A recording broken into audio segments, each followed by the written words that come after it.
Probably one of the quickest conversions you'll ever do on your TAC-41. Remove the old top wheel.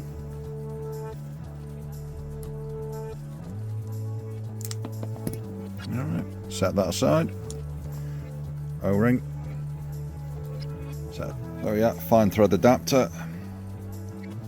What we're going to do is put the O-ring, supplied O-ring on the groove. O-ring on the groove. That is going to go over there.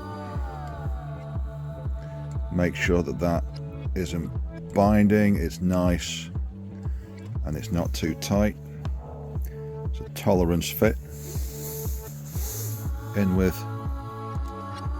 the high tensile fitting.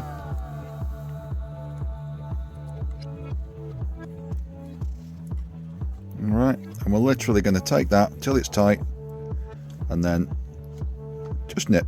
A bit more pressure, that's it. Make sure that the original detent is fitted inside there. The nub is in, that's lovely and secure. Take your wheel.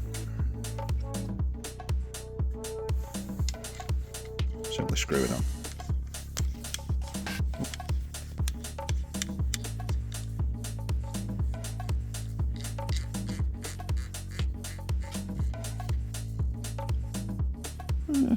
And there we are. Simplest modification you'll ever make to your TAC-41. Right. Undo.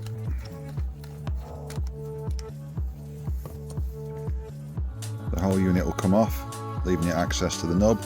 Inside there, you'll notice that there is two little holes to get needle nose pliers on, should you need to. And the screw is retained. You really can strip your gun down, change your hop unit, change your bucking, put it back in again, drop that on top.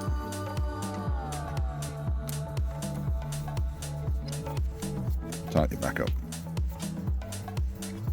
And again, when you tighten it, get it to the point that it's stopped turning and then just add a little bit more tension to it, okay?